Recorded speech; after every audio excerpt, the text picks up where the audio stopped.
Hello दोस्तों, स्वागत करता हूं आपके अपने यूट्यूब चैनल में। दोस्तों, झारखंड कर्मचारी चयन आयोग की तरफ से एक बड़ी अपडेट निकल कर आ रही है और झारखंड कर्मचारी चयन आयोग यानी जेएसएससी ने 55,000 से ज़्यादा अभ्यर्थियों का फॉर्म रद्द कर दिया है। तो फॉर्म क्यों रद्द किया है, किस लिए रद्द किया है, वीडियो में आगे जानेंगे। तो वीडियो के अंत तक आप बने रहिएगा।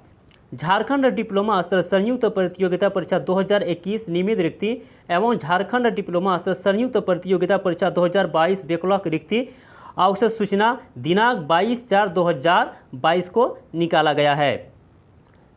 झारखंड कर्मचारी चयन आयोग के विज्ञापन संख्या 6/2021 एवं 2/2022 द्वारा क्रमशः झारखंड डिप्लोमा स्तर संयुक्त प्रतियोगिता परीक्षा 2021 एवं झारखंड डिप्लोमा स्तर संयुक्त प्रतियोगिता परीक्षा 2022 के लिए अर्हता प्राप्त आवेदकों से ऑनलाइन आवेदन दिनांक 7/2/2022 से 8/3/2022 तक प्राप्त किए गए हैं।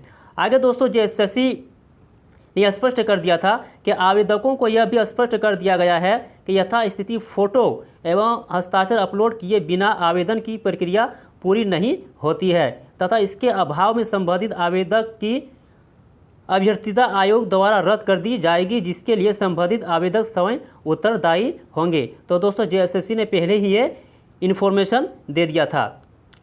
उक्त सूचना एवं सुविधा के बावजूद भी 55,155 आवेदकों द्वारा आवेदन के प्रारंभिक चरण को पूरा नहीं किया गया तथा परीक्षा शुल्क का भुगतान भी नहीं किया गया और 1159 आवेदकों द्वारा परीक्षा शुल्क का भुगतान करने के बाद अपना फोटो एवं हस्ताक्षर अपलोड नहीं किया गया।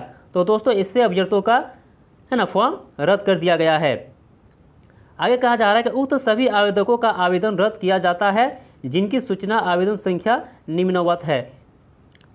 प्रारंभिक चरण को पूरा नहीं करने तथा परीक्षा शुल्क का भुगतान नहीं करने वाले आवेदक की आवेदन संख्या। तो दोस्तों, आप ये देख सकते हैं, बहुत लंबी चौड़ी है। तो दोस्तों, अगर ये पीडीएफ पाना चाहते हैं तो हमारा टेलीग्राम ग्रुप से जुड़ सकते हैं, वहाँ पर ये पीडीएफ सेंड कर दिया जाएगा। हमारा टेलीग्राम जो है वो है एल एकेडमी से। तो दोस्तों, आप वहाँ पर जुड़ सकते हैं, नहीं तो वीडियो के डिस्क्रिप्शन में मिल जाएगा, डायरेक्ट आप वहाँ से जुड़ सकते हैं। और दोस्तों, अगर आप पहली बार इस चैनल पर आए हैं तो चैनल को सब्सक्राइब जरूर कर लीजिएगा, बेल आइकन को प्रेस कर लीजिएगा ताकि आने वाले हर एक नई वीडियो का नोटिफिकेशन आपको मिलता रहे। तो आगे जो भी अपडेट आएगा दोस्तों, आप लोगों तक पहुँचा दिया जाएगा। वीडियो देखने के लिए थैंक यू।